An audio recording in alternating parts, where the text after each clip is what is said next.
Buen día. Vamos a pasar la lista de hoy. Por favor, puedes poner tu nombre solo en una lista. Sí. Vamos a hablar un poquito del examen que vamos a hacer la siguiente semana. Según la programación de nuestra universidad, tenemos nuestro examen de teoría el siguiente sábado. Entonces, el siguiente sábado, en nuestro horario de clases, tenemos nuestro examen teórico. Las preguntas del examen teórico van a ser todas escritas y son entre casos clínicos y preguntas de selección múltiple. Ya hice un examen alguna vez de preguntas abiertas y fue terrible. Tardé un mes en calificarlo porque costaba muchísimo entender la letra. Así que fue una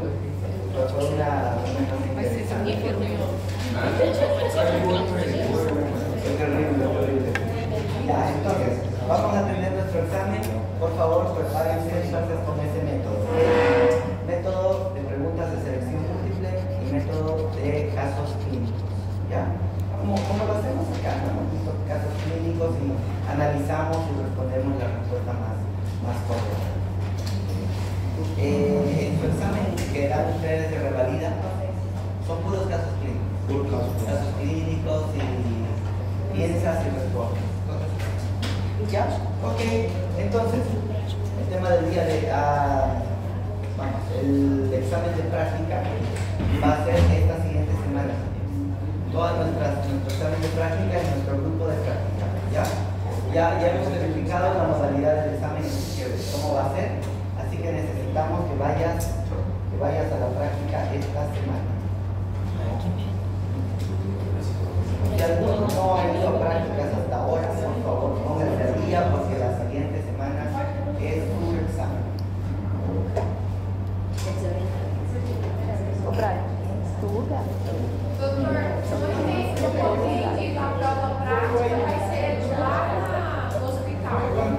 Y la teórica. Não, mas no hospital como vai ser? Vai ser caso clínico? Assim, não, só para nós outros não preparar. La práctica no puede hacer. No, va a ser la práctica ya y los teóricos. Ya, entonces va a ser, por ejemplo, vamos a preguntar, doctora, ¿cómo te llamas? Isabel. Doctora Isabel, usted va a revisar, por ejemplo, los signos meningo-radiculares de su compañero. Entonces usted explica qué son los signos meningo-radiculares, la teoría, cómo se hace y hace la práctica. ¿Ya? Ahí va a ser, esa va a ser parte. Ese va a ser nuestro examen. ¿Va a ser el próximo lunes? ¿O próximo? No, Ahora que viene. Ahora que viene. 11, doutor. Cada grupo es un grupo. ¿Ya? Cada grupo es su horario. ¿Ya? Então a gente não passa não, né? Não passa. Ya nos hemos preparado psicológicamente con el video, así que no hay mucho problema. Ahí vamos entonces. El tema del día de hoy, neuroinfecciones. Este tema también cae para nuestro examen del siguiente sábado. ¿Okay? Neuroinfecciones. Las neuroinfecciones, hoy, el siglo XXI, año 2024, parecía que después de la pandemia no íbamos a llegar a este punto. Pero fíjate que seguimos vivos, la humanidad ha vencido una vez más, como siempre. Y hoy, en pleno siglo XXI, a pesar del avance de métodos diagnósticos, a pesar de que tenemos los mejores antibióticos de la historia, seguimos con los problemas de enfermedades emergentes y reemergentes. Esta es una figura que encontré en la internet. Yo escribí enfermedades emergentes y reemergentes. Fíjate cómo es la lista inmensa de virus, bacterias, cosas que están atacando a la humanidad ahora mismo. Entonces, en pleno siglo XXI, las infecciones siguen siendo un problema crítico para la humanidad. En especial, las neuroinfecciones representan un problema muy grave, ¿no? Es difícil clasificarlas porque algunas no tienen no hay mucha facilidad de clasificarlas por sus propias características. Entonces, La mejor forma de clasificarlas probablemente es de acuerdo a su agente etiológico. Utilizando la función de Gram podemos clasificarlas en Gram negativas, que se tiñen de hematoxilina eosina, y Gram positivos, que se tiñen de color azul. ¿Ok? Vemos también que tenemos hoy en día la oportunidad de hacer cultivos. Esta es una cajita de cultivo, un agar-sangre, y ahí podemos hacer cultivos. Han avanzado mucho las técnicas de bioquímica y se pueden hacer, por ejemplo, técnicas de secuenciación molecular, el famoso TCE, ¿no? Reacción de cadena de polimerasa en tiempo real. Y podemos saber exactamente qué virus, qué bacteria, qué parásito está atacando al sistema nervioso. Existen algunos países, y aquí en Bolivia lo tenemos solo en el sistema particular, que es el Field Array Meningitis.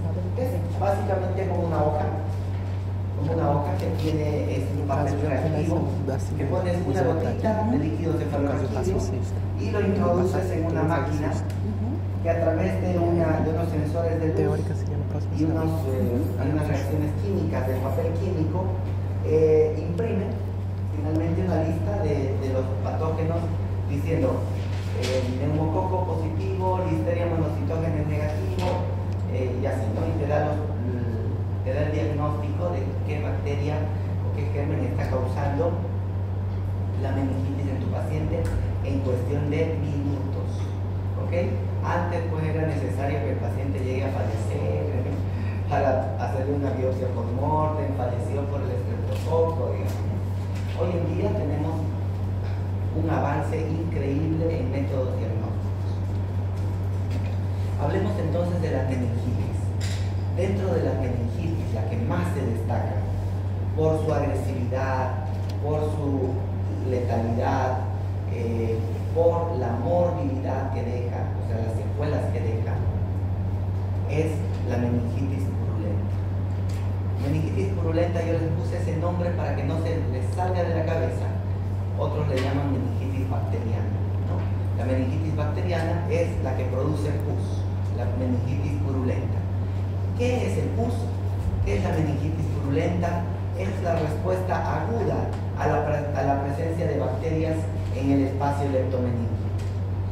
Si nosotros vemos el dibujo de un cerebro de un paciente con meningitis purulenta, vemos la foto, nos vamos a dar cuenta del por qué el paciente pierde la conciencia, el por qué el paciente tiene fiebre, por qué razón el paciente tiene crisis epilépticas, por qué razón el paciente tiene leucocitosis de 10.000, 20.000, 30.000, porque realmente es un verdadero campo de batalla, ¿no? Existen factores que influyen en la frecuencia del agente causal, ¿ya? Y estos factores que influyen en qué agente causal va a ser el causante de la meningitis tiene que ver con la edad. En los niños la listeria monocitógenes es la más común. En los adultos el Streptococcus pneumoniae es el más común. En los adultos mayores vuelve nuevamente a ser la listeria. Ok, entonces vemos que de acuerdo a la edad aparecen también los agentes causales más comunes. La pregunta es, ¿las vacunas son eficaces? ¿Debo vacunar a mi niño para evitar las enfermedades? Sí. Vacunar a un niño no será apoyar a las grandes farmacéuticas que se hacen ricos vendiendo medicamentos. No. Bueno, las vacunas, chicos, a lo largo de la vida han salvado millones de vidas. Han permitido que se erradiquen enfermedades terribles y el mejor ejemplo quizá de ellas es la poliomielitis. Nuestros padres nos han vacunado con la famosa BCG, bacilo de Carmel y Guerin, que nos ha protegido probablemente, y no sabemos a cuántos de nosotros, de la tuberculosis mental. Entonces, a la pregunta si las vacunas son eficaces, sí, son eficaces. Es cierto y debemos reconocer que existen algunas personas que tienen efectos adversos.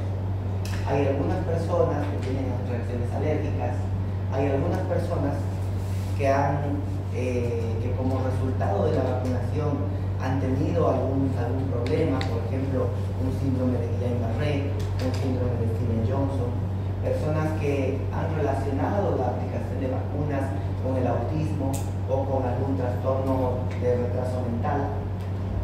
Es cierto, y debemos reconocer que es posible que eso pase. Sin embargo, en la gran mayoría de la población, las vacunas nos protegen y nos ayudan a evitar enfermedades. Salió una publicación en un periódico, creo que fue el día de ayer, un ciudadano ruso, decía insólito, un ciudadano ruso se vacunó la vacuna 279 contra la COVID. Imagínate, nos obligaron a ponernos hasta la sexta dosis, creo, ¿no? Y el ciudadano a veces se vacunó 279 veces. Él sigue vivo, sigue tranquilo. Bueno, la idea de las vacunas en general es protegernos, ¿no? Y ahora la pregunta es entonces, ¿a qué niño debo vacunar? Al niño que quieres que sobreviva, ¿ok? Al niño que ames, a ese niño tenemos que vacunar. Porque la posibilidad de tener alguna reacción adversa, alguna reacción mala, es mínima comparada con la posibilidad de adquirir una de estas infecciones. ¿Cuáles son las puertas de entrada, si le vamos a llamar así, las puertas de entrada para una neuroinfección? La primera vía es la vía hematógena. Vamos a mostrar, por ejemplo, en la vía hematógena que una persona puede tener bacterias que están colonizando la orofaringe, bacterias que están en el pulmón, y que estas bacterias pasan a la vía sanguínea y por la vía sanguínea viajan hasta la sangre, atraviesan la famosa barrera hematoencefálica o la barrera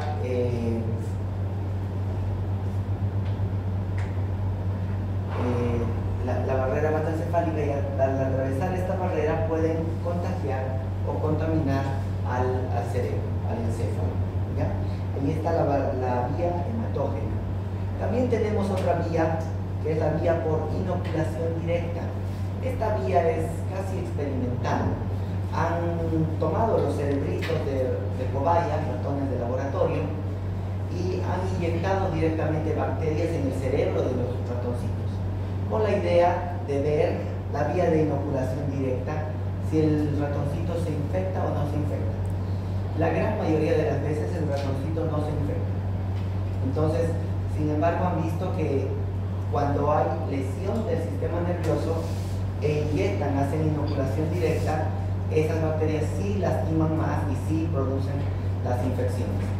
Entonces, esta vía de inoculación directa podría darse en la práctica médica, por ejemplo, en las neurocirugías, cuando se hace alguna cirugía para extirpar un tumor, para controlar una malformación arteriovenosa y ese tipo de cosas. Pero se ha reducido muchísimo este tipo de transmisión, porque para entrar a un quirófano, chicos, es de lo más limpio posible en el mundo, ¿no? Uno de los lugares más limpios del mundo, en el sentido de que hay un protocolo de bioseguridad donde el médico tiene que estar bañado, pijama, uso de guantes estériles, el paciente también tiene ropa especial. Entonces la vía de inoculación directa es casi nula, pero vamos a decir que en teoría es posible. También una punción lumbar es una vía de posible transmisión de una infección, pero al hacer la asepsia, la antisepsia, al utilizar materiales esterilizados y desechables, se ha disminuido mucho estas posibilidades. La otra vía es la vía por contigüidad. La vía por contigüidad significa, por ejemplo, que la persona, si tiene una otitis media, si tiene una mastoiditis, si tiene una sinusitis, si tiene una herida craneal, un absceso craneal, por contigüidad podría eso contaminar las meninges y podría iniciar una infección. Entonces esas son nuestras tres posibles puertas de ingreso de infecciones a nuestro sistema nervioso. Todas las infecciones tienen rasgos comunes. Los rasgos comunes que tienen las infecciones son que al ser una infección generan una reacción del sistema autoinmune, del sistema inmunitario. Entonces vamos a tener una elevación de los glóbulos blancos. Vamos a tener la elevación de los reactantes de fase aguda, la PCR, la velocidad de sedimentación globular, BSG, se va a elevar, ¿no? Vamos a tener en común que la gran mayoría de las infecciones, de las neuroinfecciones, dan fiebre. Algunas, como la tuberculosis, que es una infección más crónica, da fiebre o febrícula crónica. Las infecciones bacterianas dan fiebres muy altas, incluso hiperpirexias. Otra característica, y esta es la característica más común de las meningitis, es que tienen dolor de cabeza. El dolor de cabeza es generalmente moderado a intenso, ¿ok? Otra característica común de todas las infecciones es que la gran mayoría de ellas dan signos meningo-radiculares: rigidez de nuca, Kerning y Rudzinski. Ahora, esta parte que les voy a comentar no nos lo dicen los libros, es más un aporte de mi propia experiencia. Cuando un niño tiene una meningitis, el niño tiene rigidez de nuca, tiene Kerning, tiene Rudzinski, está irritable, se lo ve deshidratado, todos los laboratorios están alterados, los glóbulos blancos muy altos, la PCR muy alta, la BCG muy alta. En los jóvenes es algo muy similar, pero ya aparece solamente el hemograma elevándose, la BCG positiva, la PCR elevándose, hay rigidez de nuca, a veces ya no hay el signo de Rudzinski, a veces ya no hay el signo de Kerning. En los ancianos, algunos ni fiebre tienen, algunos se quejan solo del dolor de cabeza, moderado e intenso, tienen alteraciones de la conducta, tienen alteración del nivel de conciencia. Algunos ya no tienen rigidez de nuca, algunos no tienen Kerning y no tienen el signo de Rudzinski. O sea, los niños tienen más signos y a medida que avanzamos en edad aparecen menos y menos signos. Entonces, hay que ser muy observativo, muy sutil para pensar que nuestro paciente tiene una meningitis, ¿ok? Entonces, si veo, por ejemplo, un anciano que está todo desorientado, perdido, hablando incoherencias, no reconoce ni a su esposa con la que vivió 30 años y se quejaba de dolor de cabeza, ¿qué tengo que hacer? Una tomografía, laboratorios, reviso signos meningo-radiculares. Si sospecho de una neuroinfección, le hago una punción lumbar, a pesar de que él no tenga signos meningos, ¿ok? Entonces, uma pergunta. Então, assim, qual seria o mais eficaz para começar a ser nesses casos? O mais rápido, qual é a atitude mais rápida? sospechar. Sospechar. Usted sospecha y activa todo el protocolo. Porque tinha um amigo que passou uma semana tomando medicamento para dengue. E quando, depois de uma semana, o médico começa a sospechar de meningite. E falou que quando toma a primeira dose, chega à consciência, porque passou uma semana inconsciente, não sabia de nada. E na hora que tomou a primeira dose de medicamento, começou a saber onde estava. Ok, entonces, gracias. Ahora, lo importante acá y lo que nos compete a nosotros como médicos es sospechar de una neuroinfección. ¿Cómo sospechamos de una neuroinfección? Cuando vemos un síndrome meningitis, ¿no? Ok, vamos a ver ahora que en los adultos y los niños, como les decía, no es lo mismo. Características en los niños. El niño que tiene meningitis generalmente tiene fiebre o temperatura, ¿ya? O una fiebre muy alta o una hipotermia, está muy frío, ¿ok? El niño está con hiporexia, rechazo a los alimentos, no quiere comer, llanto persistente, irritabilidad, tiene mucha rigidez de nuca, Kerrin-Rudzinski, y tiene las fontanelas abombadas. ¿Ok? Entonces, niño que llora mucho, ya le cambió el pañal, ya le intentó dar la leche y nada funciona, no tiene sueño, entonces revise fontanelas. ¿Ok? Fontanela abombada es un signo de meningitis y encefalitis. Los niños también tienen equimosis en la piel, equimosis, y esas equimosis también nos pueden hablar de algunos tipos de meningitis. Ya vamos a ver cuáles. En los adultos, en los niños más grandes, en los adultos y en los ancianos, tenemos algunos signos como por ejemplo vómitos, fiebre, cefalea, dolor cervical, dolor de espalda, fobias a la luz, a los sonidos, incluso dolores articulares, puede haber incluso hasta crisis epilépticas. ¿Ok? Pero los signos, el signo principal es el dolor de Cabeza. la cefalea. ¿Y la fiebre también, no, doctor? Sí. También, pero como te digo, hay veces que el paciente tiene una cosa y le faltan otras, ¿no? Es como que te dan el rompecabezas y te dan piezas de rompecabezas y tienes que adivinar qué es, ¿no? Más o menos así vas armando el diagnóstico. Ok, perdón por tanto movimiento en la diapositiva. Ok, vamos a ver entonces bacteria por bacteria. Hablemos de la Neisseria meningitidis. Este es el mejor gráfico que encontré de una Neisseria meningitidis. Es un diplococo. Y fíjate esta cápsula que tiene de polisacáridos. Parece una cosa mutante, ¿no? Sí. Ok, ahí está. Tiene una cápsula de polisacáridos. Dice que tiene 13 serogrupos, o sea, existen 13 tipos de Neisseria meningitidis.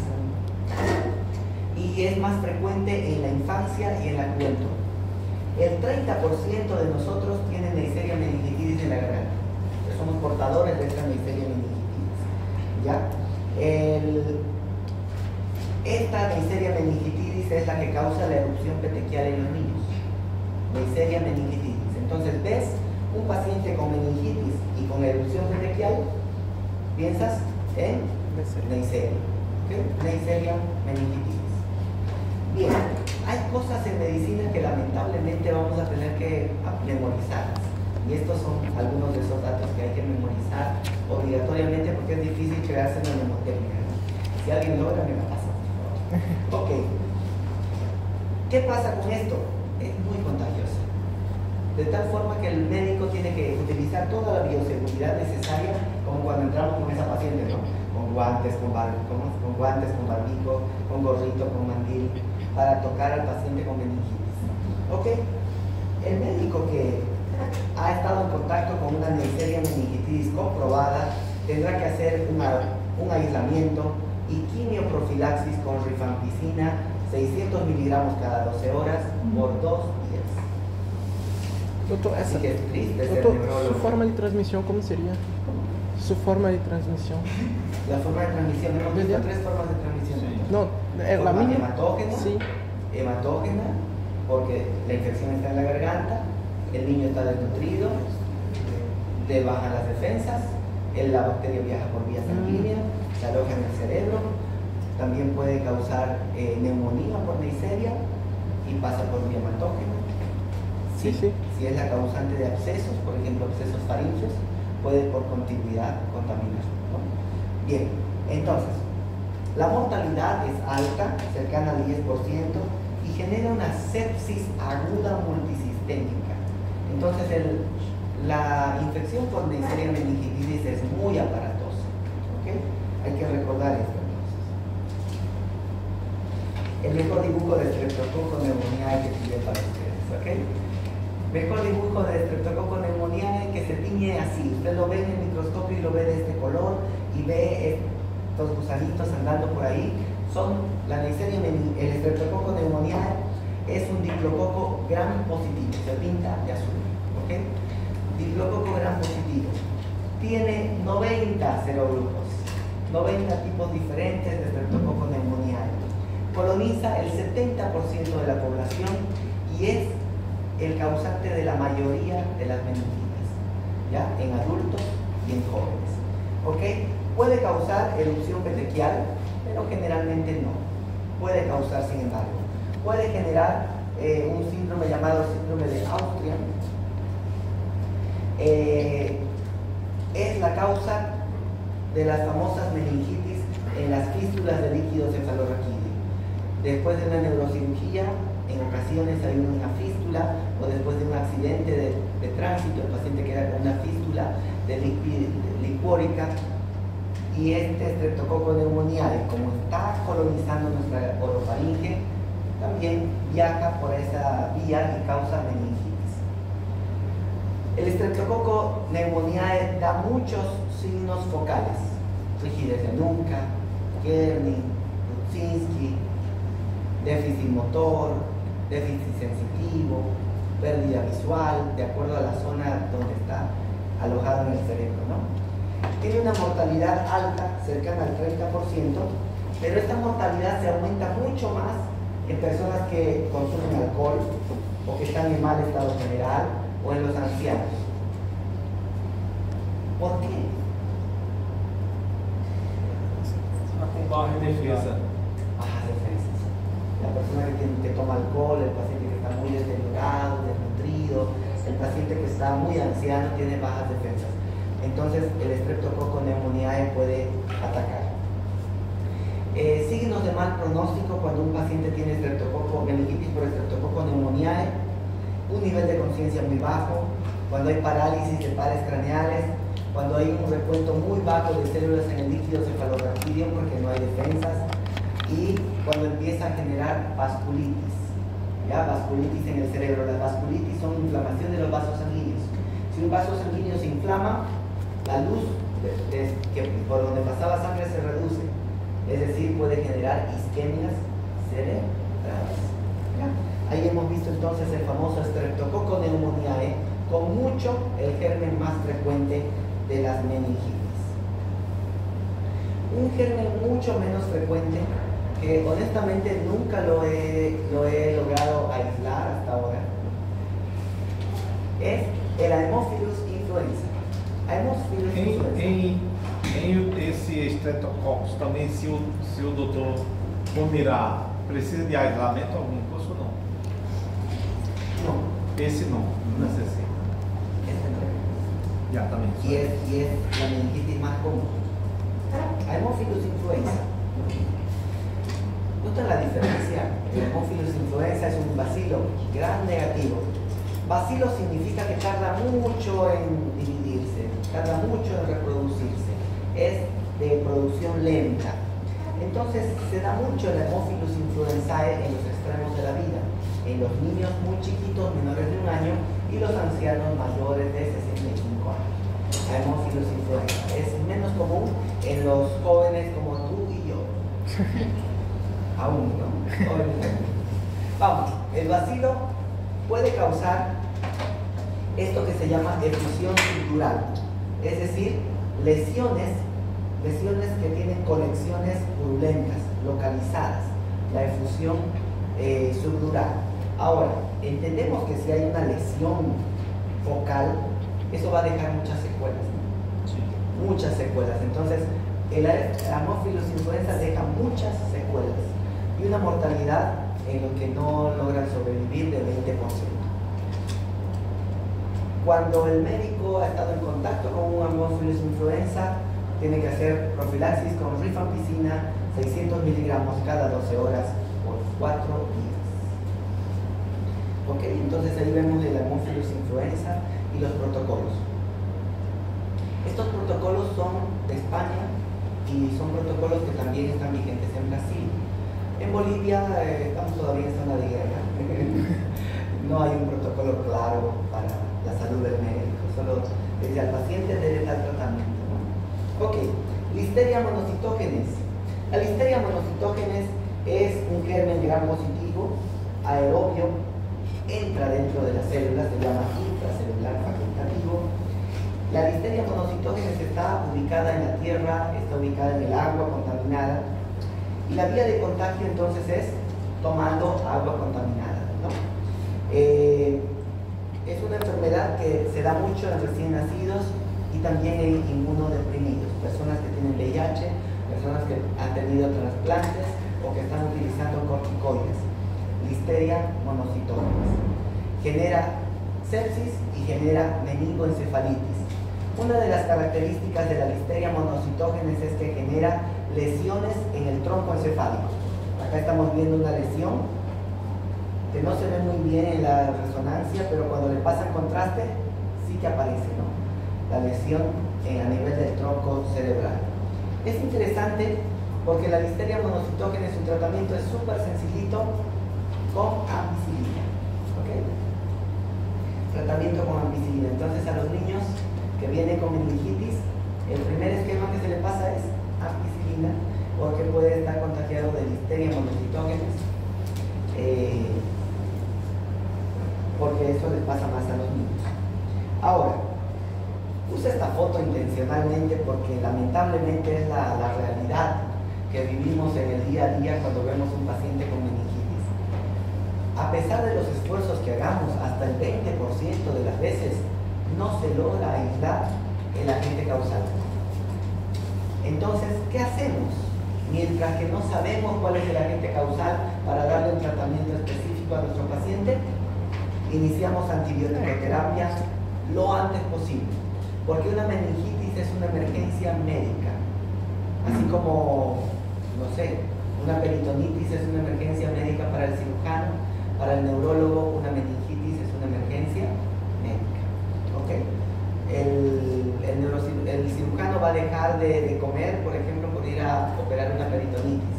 El neurólogo va a dejar de hacer lo que esté haciendo por ir a hacer una punción lumbar y diagnosticar una meningitis, porque es una vida que se puede salvar, porque el tiempo es cerebro, ¿ok? Entonces, hay lugares donde la ley y mismo el entrenamiento del médico no le permite al médico hacer rápidamente una punción lumbar. Por ejemplo, lugares alejados en el campo donde el médico sospecha de una meningitis y lo refiere al paciente a la ciudad para que en un hospital grande lo llegue a ver el neurólogo. Y bueno, en esa referencia pasan horas, días, un día, 2 días hasta que el paciente llegue. ¿Qué vamos a hacer con ese paciente mientras tanto?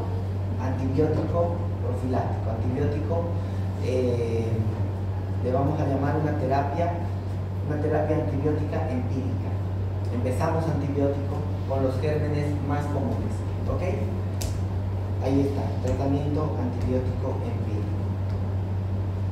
Existen pacientes con meningitis a repetición. Generalmente en estos pacientes hay que buscar fístulas de líquido cefalorraquídeo como esta. La forma de buscar fístulas es pedirle a ese paciente que ha tenido antecedente de un trauma craneoencefálico o una neurocirugía que agache la cabeza, haga fuerza, maniobra de Valsalva, haga fuerza en la pancita, más fuerza, póngase rojo. Yo les molesto, ¿no? Todavía no lo veo colorado, señor. Quiero verlo rojo de tanta fuerza que está haciendo. Y se fuerza el paciente, se pone colorado, y cuando hay fístula, aparece el líquido cefalorraquídeo brotando por la nariz, ¿ok? Cuando no hay fístula, por más que haga fuerza el paciente, eso no va a salir, ¿no? Entonces, meningitis a repetición, busque fístulas, ¿ok? Fístulas licuóricas. Las fístulas entonces pueden ser secundarias a traumas, o pueden ser secundarias a tumores, o pueden ser secundarias a después de una neurocirugía. El microorganismo más frecuente de nuevo es el Streptococcus pneumoniae. ¿Por qué? Porque está Más colonizando común.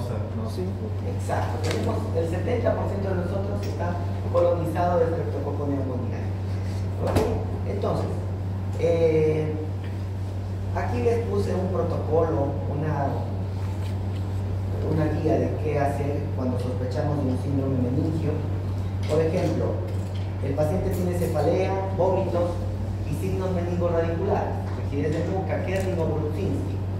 Entonces, es de comienzo brusco. Estos signos son de comienzo brusco. Hizo un esfuerzo. El paciente es hipertenso, no tiene fiebre. Sospechamos de una hemorragia subaracnoidea. ¿Ok? Rigidez de nuca con dolor intenso, brusco, que sucedió en minutos, horas. Sospechamos de hemorragia subaracnoidea. ¿Qué tenemos que pedirle al paciente? Una tomografía. Porque la tomografía, si hay una hemorragia subaracnoidea, vamos a ver sangre dibujando el espacio subaracnoideo. ¿Qué hacemos cuando el paciente tiene antecedentes de fiebre o tiene petequias al examen físico? Nosotros sospechamos de una meningitis. ¿Qué estudios le vamos a pedir? Le vamos a pedir un hemocultivo, hemograma, BCG, PCR, y empezamos antibiótico empírico, y empezamos dexametasona, corticoides para evitar la inflamación. Ahorita vamos a ver qué antibiótico empírico, ¿ok? Pero empezamos antibiótico empírico. Sospechamos que hay hipertensión intracraneal, si no hay hipertensión intracraneal, no hay una lesión ocupante del espacio cerebral que contraindique la punción lumbar, hacemos una punción lumbar, y esa punción lumbar, con el resultado, modificamos el tratamiento empírico que ya hemos iniciado. Ahora vamos a suponer otro escenario, donde el paciente tiene fiebre, rigidez de nuca, Kernin-Brudzinski, llega al consultorio, sospechamos de meningitis, le pedimos todos los laboratorios no invasivos, y entonces el paciente tiene inmunosupresión, tiene VIH. El paciente tiene una otitis media que está supurando, usted ve la supuración, tiene una mastoiditis, tiene un absceso craneal, tiene algo muy visible, ¿entiendes? Entonces, ¿qué hacemos cuando el paciente tiene todas esas cosas? Le hacemos, o tiene signos de focalización, una tomografía. Si la tomografía está normal, hacemos la punción lumbar y con el resultado modificamos el tratamiento.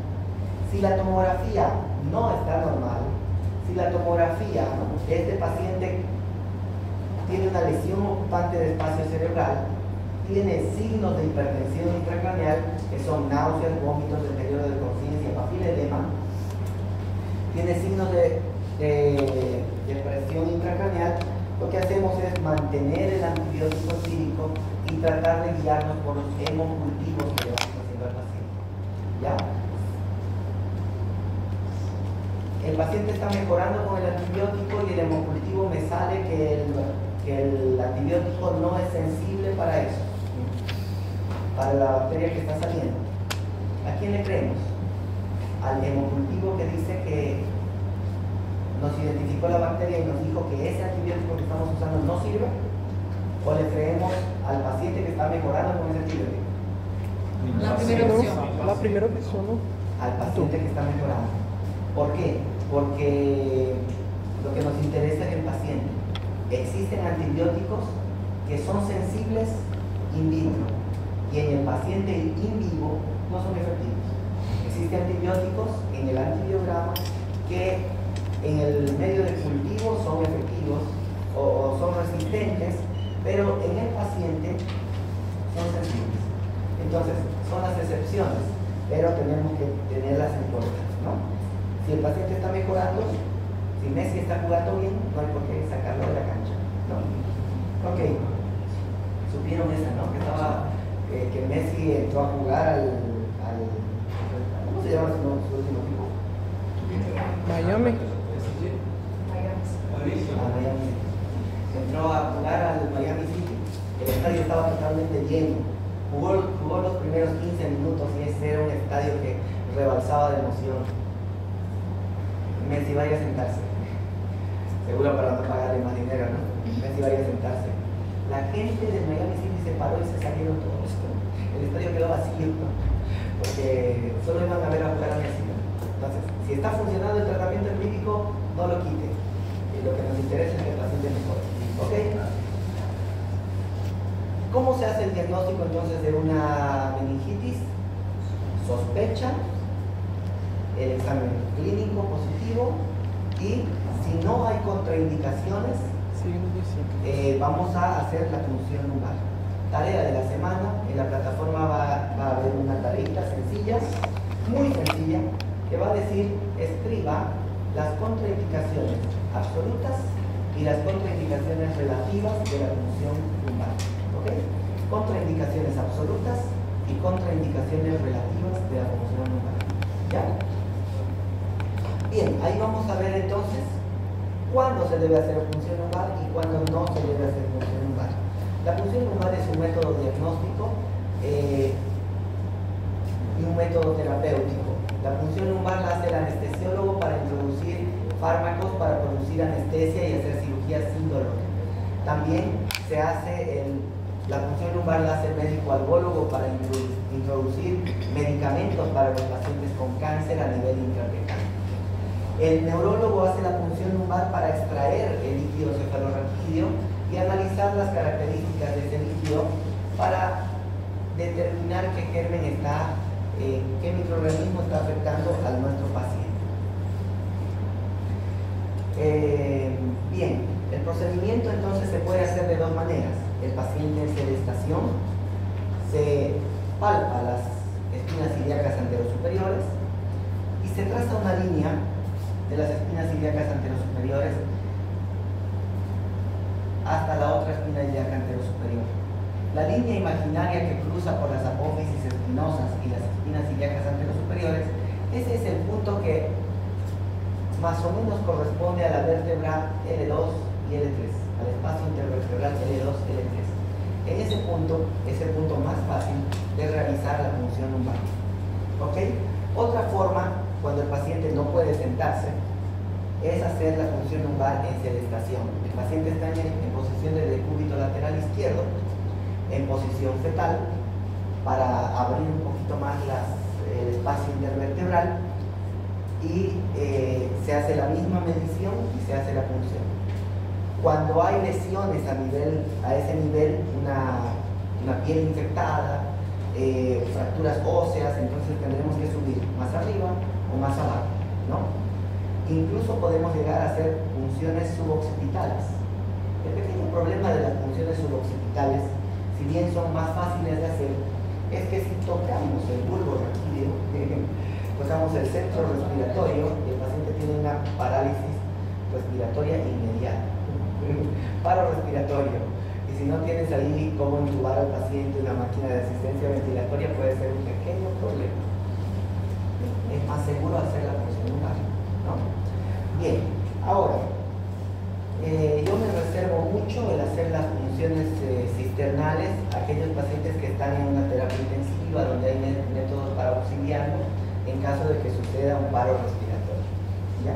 La punción lumbar entonces es un método que la podemos hacer a la cama del paciente. ¿Cómo es el procedimiento? Con una aguja, tenemos una aguja, se prepara al paciente a través de una antisepsia, de preferencia con alcohol iodado o algún polisterine o algún líquido antiséptico quirúrgico. Se colocan los campos estériles, acá le falta el otro campo y el otro hacia abajo, ¿no? Se colocan los campos estériles, se hace la medición sin contaminar el campo, se introduce un poquito de anestesia, lidocaína podría ser, y se introduce la aguja atravesando planos, piel, tejido celular subcutáneo, ligamento interespinoso, ligamento amarillo, se atraviesa la dura madre, se atraviesa la aracnoides y se encuentra el espacio subaracnoideo. El líquido cefalorraquídeo normalmente sale gota a gota, ¿ok? Y yo tengo dicho, gota a gota mi paciencia se gota, y ahí sale gota a gota. Te toma unos 10, 20 minutos tomar un frasquito chiquito de muestra de líquido. Pero es la forma correcta, ¿ya? Esperar que el líquido salga. ¿Qué pasa cuando el líquido sale a presión aumentada? Tú puncionas y sale un grifo ahí, sale un chorrito muy rápido de líquido.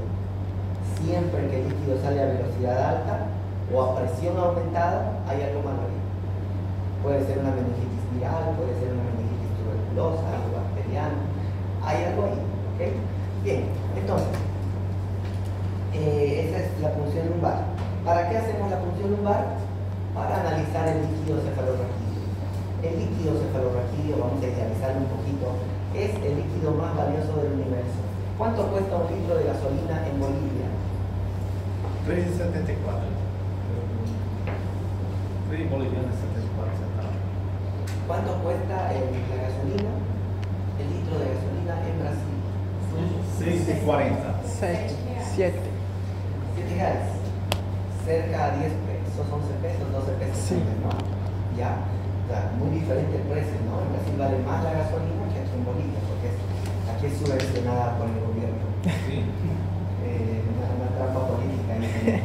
Pero es un líquido valioso. La gente ama la gasolina. Pero te aseguro que no vendería a 12 pesos una muestrita de líquido cefalorraquídeo. ¿O tú venderías a 12 pesos una muestrita de líquido? ¿No?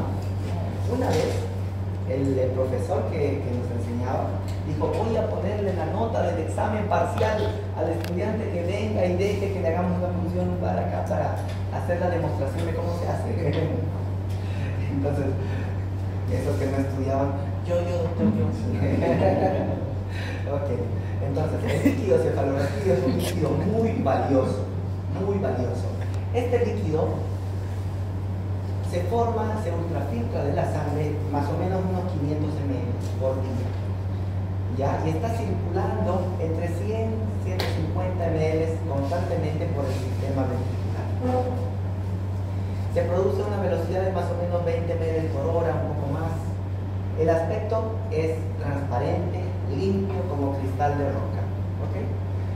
Las células son menos de 5 células por lo general. La glucosa es entre el 50 y 60% de la glicemia basal.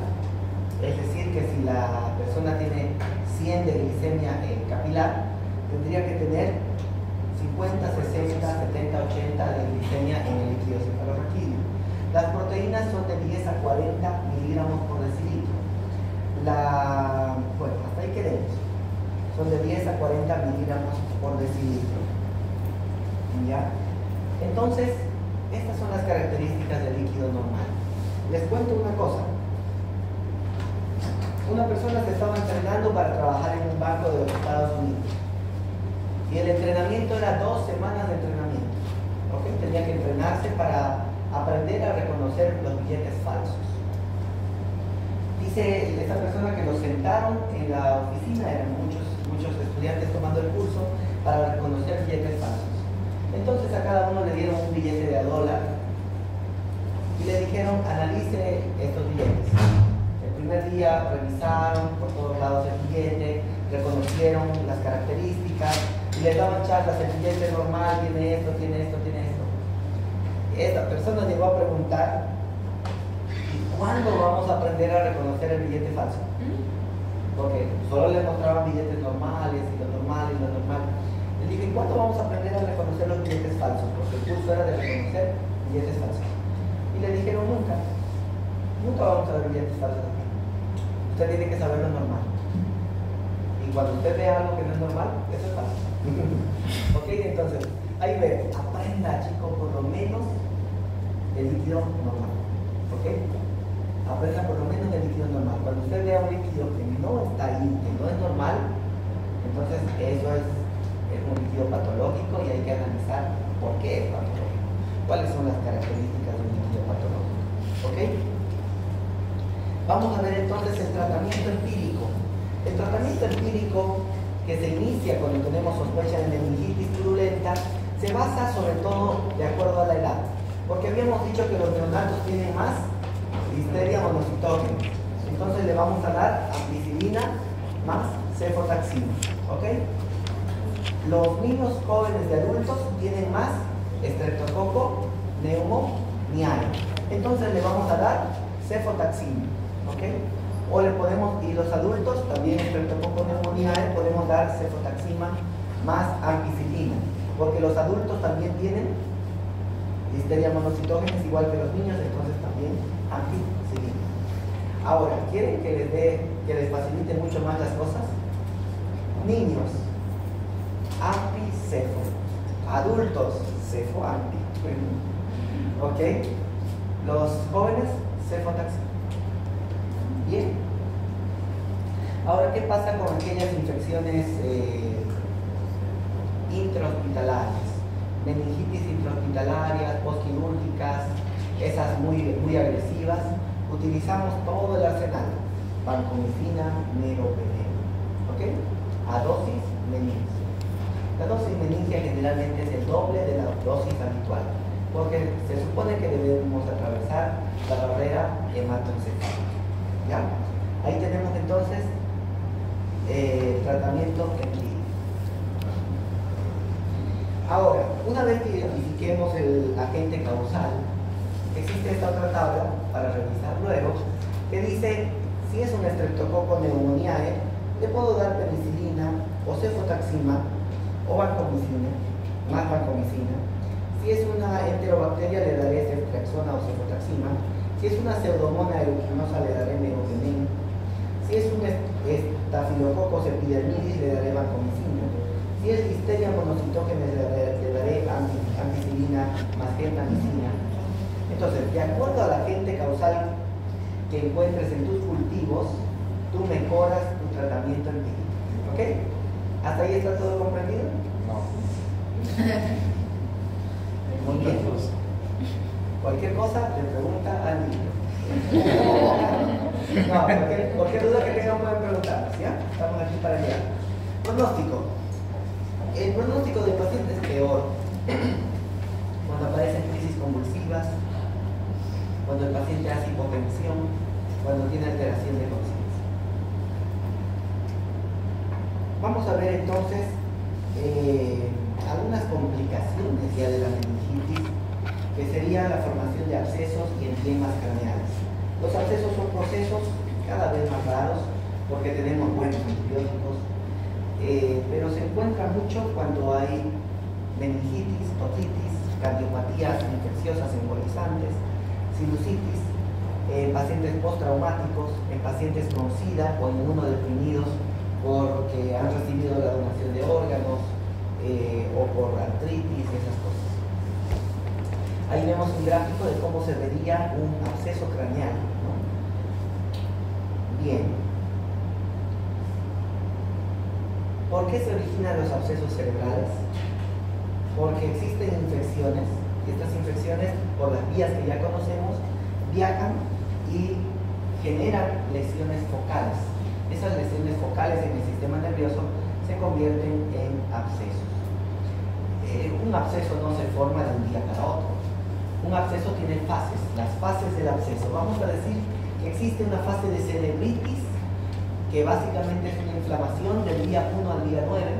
Y en esta inflamación o fase de cerebritis, lo único que podemos ver es una lesión hipodensa que se parece mucho a una isquemia, a un infarto cerebral, pero lo podemos diferenciar porque el paciente tiene fiebre, tiene ya un dolor de cabeza, y tú sabes que el ACV no da fiebre, tú sabes que el ACV no da dolor de cabeza. Entonces ya nos da una idea la lesión, ¿no? También porque la lesión no circunscribe un territorio vascular específico. Cuando veamos ACV nos vamos a dar cuenta que el ACV afecta a la cerebral media, la cerebral anterior, la cerebral posterior, las arterias perforantes. Pero en la fase de cerebritis hay una lesión poco circunscrita, mal delimitada, que sospechamos por la clínica que puede ser un absceso en fase cerebrítica. Cerebritis, cerebro inflamado, itis, cerebro. Entonces, la fase de cerebritis, la fase de cerebro inflamado. ¿Okay? Existe una fase llamada cápsula inicial, del día 10 al día 14. En la cápsula inicial se empieza a formar una cápsula alrededor de ese absceso, que todavía es un poquito difícil de ver con la tomografía, incluso con la tomografía con contraste. La cápsula tardía aparece después de 14 días y en la neuroimagen ya se ve así, un absceso bien delimitado con una cápsula bien delimitada. ¿Okay? Entonces, ese es un absceso en fase de cápsula tardía. Tratamiento de los abscesos: antibióticos a dosis meningia. antibiótico empírico al principio, y si tenemos cultivos y muestras de líquido cefalorraquídeo y cosas así, antibiótico de acuerdo al cultivo y antibiograma. Este es un paciente que empezó con fase cerebrítica, hizo cápsula tardía y aquí tenemos el resultado excelente. Después de pasarle antibióticos al paciente por 21 días, ese paciente no tiene ninguna lesión en su cerebro. ¿Okay? No sabemos con qué secuelas habrá quedado, pero imagenológicamente se ve muy bien, ¿no? La clínica de los abscesos cerebrales es muy variable, muy variable, de acuerdo a al lugar y la localización donde se encuentra, ¿no? Lo que me gustaría que aprendamos es fase cerebrítica, cápsula temprana, cápsula tardía, y pensar como médicos. Si un niño llega a tu consultorio y tú estás de médico con alza térmica de 39-40 grados centígrados, ¿cuál debería ser nuestro manejo inicial? ¿Paracetamol en gotas y oral? ¿Antipirético intramuscular? Podría ser, ¿no? Podría ser antipirético intramuscular. Después le pediremos laboratorios, le pondremos vía periférica, le hidrataremos, etcétera, etcétera. Entonces, nos toca pensar como médicos. Y pensar como médico significa, tiene una lesión, sospecho de algo, le pido tomografía. No vi nada, le pido resonancia. No vi nada y sigo avanzando. ¿Entiendes? Entonces, el método consiste en seguir avanzando. No quedarnos conforme con lo que no sabemos. El médico es un investigador nato. Antes, el tratamiento se hacía de los abscesos en base a cirugía. Esta es un cráneo, no me acuerdo si es de México, parece que es de los aztecas o es un cráneo de Perú, pero es un cráneo antiguo, algo de 5.000 años. ¿Okay? El tratamiento neuroquirúrgico ya era conocido, y hacían trepanaciones, como ven en el cráneo, y trepanaciones para quitar lo que ellos pensaban, el humor negro, la sangre sucia, el espíritu inmundo, pero bueno, el espíritu inmundo era el prepus, la sangre sucia eran los hematomas, ¿no? Entonces, tal vez en su lenguaje cotidiano de ellos, pero le daban solución a los problemas. Hoy en día, cuando utilizamos antibióticos, cuando el absceso está en fase de cerebritis, utilizamos antibióticos cuando los abscesos son múltiples, utilizamos antibióticos cuando el estado neurológico y el estado de conciencia es bueno y con un tamaño del absceso inferior a 3 centímetros. Utilizamos antibiótico en pacientes muy ancianos, debilitados con enfermedades generales que contraindican la cirugía. Utilizamos antibióticos en la mayoría de los pacientes. Entonces, ¿qué paciente ahora entra a cirugía por absceso cerebral? Los pacientes que están en condiciones quirúrgicas. Segundo, los pacientes que tienen un absceso drenable, se van a beneficiar de la cirugía. Y tercero, los pacientes que el neurocirujano elige. Porque finalmente hay una convención de neurocirujanos. El neurocirujano dice, los criterios de cirugía son estos y estos y estos y estos. Y alguien se paró y dijo, ¿y qué pasa, doctor? Siempre se cumplen estos criterios. ¿Cuál considera usted que es el criterio más importante? La decisión del cirujano, ¿no? En esa decisión del cirujano de operar o no operar, chicos, está toda la ciencia detrás, está la humanidad misma detrás. ¿Por qué? Porque en esa decisión, que pareciera ser algo tan subjetivo como quiero operar o no quiero operar, quiero tratar a este paciente o no quiero tratarlo, está el pensamiento del médico. Este paciente tiene buen pronóstico o tiene mal pronóstico. ¿Se va a beneficiar de la cirugía o no se va a beneficiar de la cirugía? Este paciente va a quedar con secuelas o va a quedar sin secuelas. ¿Me entienden? Pero detrás de ese quiero o no quiero, hay muchas cosas que tendríamos que analizar en los objetivos. Pero tenemos ahí los criterios, ¿ok? En cuanto al tiempo, podemos dividir las meningitis en agudas, cuando duran menos de una semana, subagudas de 1 a 3 semanas, crónicas de más de 4 semanas. Entonces, meningitis aguda, 1 semana. Por ejemplo, las meningitis agudas más comunes son las bacterianas. En cuestión de 2 o 3 días, el paciente que estaba jugando fútbol, ahora está postrado en una cama, están entrando en periodos de inconsciencia. Meningitis subagudas, de 1 a 3 semanas, son generalmente esas meningitis parasitarias y esas cosas. Meningitis crónicas como la meningitis por tuberculosis, ¿no? Y les puse un relojito ahí con cronómetro para decir qué tiempo el cerebro funciona. Existen diferencias entonces entre la meningitis aguda y la meningitis crónica. Por ejemplo, meningitis agudas tienen presentación rápida, meningitis subagudas y crónicas, la evolución, la presentación es lenta. La clínica de las meningitis agudas es agresiva, fiebre, cefalea, rigidez de nuca. Las meningitis subagudas o crónicas son meningitis con alteraciones del comportamiento, un poquito de dolor de cabeza, no son tan notorias, ¿ya? Las características del líquido cefalorraquídeo, las meningitis bacterianas agudas, purulentas, tienen gran reacción linfocitaria. Las células de defensa están muy altas, ¿no? De tener 10 células, 500, 600, 1000, 10.000, 15.000, 20.000 glóbulos blancos.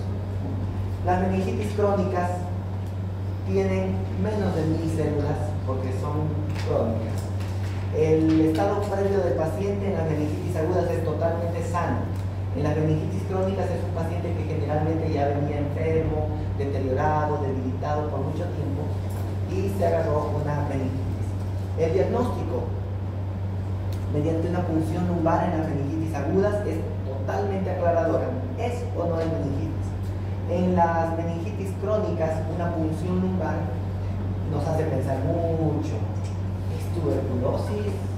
¿O es viral? ¿O está normal? ¿No? Nos hace pensar mucho las meningitis crónicas subagudas.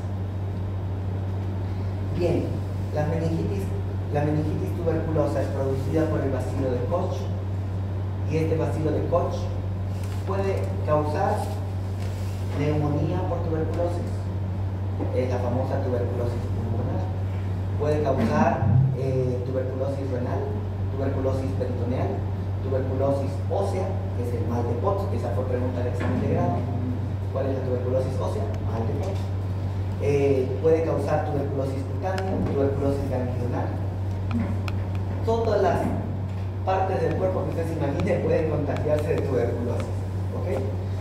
Entonces, la meningitis tuberculosa genera un residuo debajo del cerebro pegajoso que va destruyendo los tejidos cerebrales, y es de ahí que el paciente queda con muchas secuelas. Para sospechar de una meningitis tuberculosa es importante tener el antecedente. El esposo tenía tuberculosis, los hijos tuvieron tuberculosis, viven en hacinamiento. Generalmente se contagian las personas que viven en hacinamiento, o en cárceles, en hogares de niños, cosas así. ¿Okay? El líquido cefalorraquídeo es patológico, con hipoglucorraquia e hiperproteinorraquia. Los laboratorios como la adenosina de aminasa y cuantiferón, el derivado proteico purificado, podrían ayudar. No son definitivos, pero pueden ayudar al diagnóstico. La resonancia y la tomografía nos van a mostrar diferente gama de lesiones. Por ejemplo, acá vemos una vasculitis por tuberculosis. Entonces, así como podemos encontrar una hidrocefalia por tuberculosis, o podemos encontrar un cerebro normal que está empezando con la tuberculosis. La meningitis tuberculosa tiene 3 estadios. Un estadio 1, donde el nivel de vigilancia del paciente es normal, no tiene déficit neurológico, solamente el síndrome meningio. Estadio 2, el paciente está somnoliento, tiene alteraciones de la conducta, tiene paresias de pares craneales. Estadio 3, presencia de convulsiones, estupor y coma en el paciente. ¿Ya? El tratamiento para la meningitis tuberculosa que está matando a nuestra gente en Bolivia, Brasil, Argentina, Chile, chicos, es iniciar el tratamiento de forma empírica. Usted sospecha de meningitis tuberculosa y le empieza el tratamiento. Los programas de tuberculosis le van a decir: doctor, escriba una carta justificando por qué está dando el tratamiento a un paciente que tiene líquido normal o todo normal. Y usted escribe sin miedo una carta, sospecho de meningitis tuberculosa por estas y estas características. Pronto usted salvó una vida, ¿ok? Los programas tratan de ser estrictos, como todos sabemos, pero se debe empezar tratamiento empírico. Es más fácil quitar el tratamiento que empezar el tratamiento, ¿ok? Entonces, las secuelas de la meningitis tuberculosa son el 30%. Hay sordera, puede haber hidrocefalia, el paciente puede quedar con epilepsia. Pero si empezamos el tratamiento lo más rápido, el paciente tiene menos secuelas. Hace un tiempo yo atendí en un hospital público a un joven que estaba caquético, totalmente desnutrido, con rigidez de nunca 3 cruces, tenía Kerning, tenía Brudzinski, tenía 5 de glucosa en el líquido cefalorraquídeo, tenía creo 500 o 600 de proteínas en el líquido, su baciloscopía positiva de 3 cruces, era tuberculoso a todas luces. Nadie pensaba que este paciente iba a vivir. De hecho, le dimos el tratamiento ya por cumplir. Bueno, tenemos el tratamiento, a ver qué pasa. El joven volvió hace como 2 meses a la consulta de control conmigo. Hola doctor, ¿se acuerda de mí? Aquí estoy. No tenía ni una secuela, chicos. Ni una secuela. Y esto es esperanzador, porque si tú diagnosticas rápido, haces el tratamiento bien, el paciente puede vivir, puede vivir sin secuelas, y una maravilla. ¿Okay? Hablemos de la encefalitis. Encefalitis, encéfalo inflamado.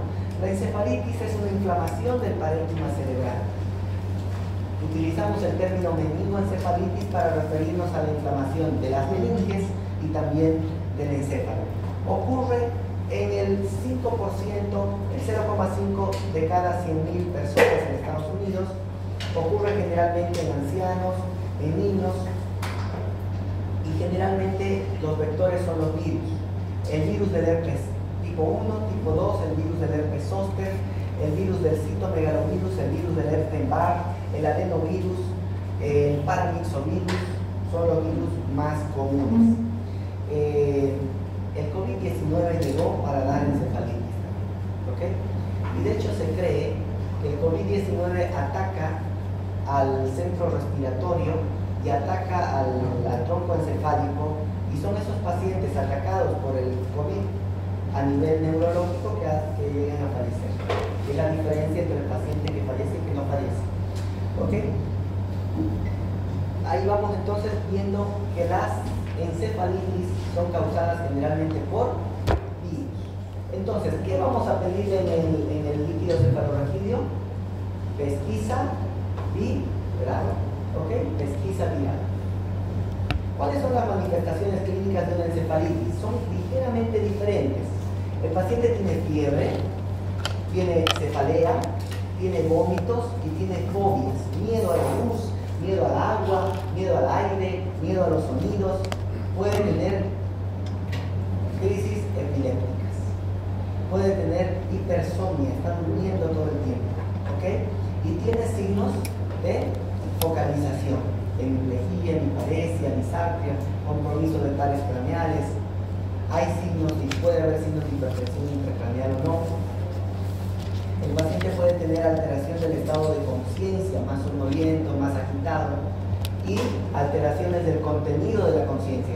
Ahí les puse una foto muy interesante para que veamos un paciente así, ¿no? ¿Ven? Ese paciente puede ser que tenga encefalitis. Ahora un punto álgido en la medicina. Cuando vemos un paciente agitado, con agitación psicomotriz, ¿quién debería verlo primero? ¿El neurólogo o el psiquiatra? ¿Psiquiatra o neurólogo? Hoy é o psiquiatra quem mira primeiro. Si somos muy académicos, estos pacientes con agitación tendrían que pasar primero por un neurólogo para descartar causas orgánicas como meningitis, encefalitis y ese tipo de cosas, tumores cerebrales, ACVs. Descartado esto, que debería hacerse en teoría en cuestión de horas, el paciente tiene que ser valorado por el psiquiatra. Entonces, este debería ser nuestro camino, ¿no? Bien, Diagnóstico, primero tenemos que juntar la idea epidemiológica. Ah, ¿será una encefalitis por rabia? ¿Le mordió un perro o no le mordió un perro? ¿Le mordió un mono? ¿Vive con murciélagos? ¿Qué pasó, no? Está inmunodeprimido, no come, no se alimenta, no duerme, es alcohólico, o sea, ¿qué está pasando? Hacemos el estudio de líquido cefalorraquídeo con pesquisa viral, tomografías y resonancias magnéticas al cerebro, electroencefalograma. El electroencefalograma fue el método diagnóstico que salvó la vida de un amigo. Él se llamaba Caño. ¿Okay? Este amigo tenía mucha somnolencia y no sabíamos por qué. Se le hizo un electroencefalograma que mostró una lentificación difusa del ritmo de base y eso nos orientó a la resonancia. La resonancia mostró lesiones hiperintensas, bifrontales y bitemporales. Era una encefalitis. ¿Okay? Los estudios serológicos más específicos los vamos a hacer en el líquido cefalorraquídeo cuando lo tengamos. La encefalitis herpética era lo que tenía el compañero que les mencioné. La encefalitis herpética aparece en los jóvenes entre los 20 y los 50 años. Tiene una incidencia de 1.4 por millón de personas. Está causada por el virus del herpes simple tipo 1, a veces por el tipo 2. Tiene mucho trofismo, o sea, preferencia por las células frontobasales y temporales, y tiene pleocitosis ligera en el líquido cefalorraquídeo. Nos sale positivo en las pruebas. Aquí está una imagen de resonancia magnética de una encefalitis herpética, que con mucho es la encefalitis más común. ¿Ok? Entonces, aquí vemos unas lesiones hiperintensas en lóbulos temporales y vemos unas lesiones hiperintensas bifrontales. Entonces, doctor, ¿cómo voy a saber cuál es el virus que le está causando la inflamación a mi paciente? Es difícil saberlo hasta no tener una pesquisa viral que tarda de 3 a 6 días. Tengo signos de encefalitis, le hago antiviral empírico. ¿Cuál sería el antiviral empírico? Aciclovir. ¿Por qué? Porque el virus del herpes simple es el más común. ¿Ok? Bien. Bueno, este ha sido nuestro tema del día de hoy. Quien quiera le paso el libro de infecciones del sistema nervioso central. Bueno, la siguiente clase es nuestro examen en esta misma hora y este mismo lugar. Sí, tenemos que empezar.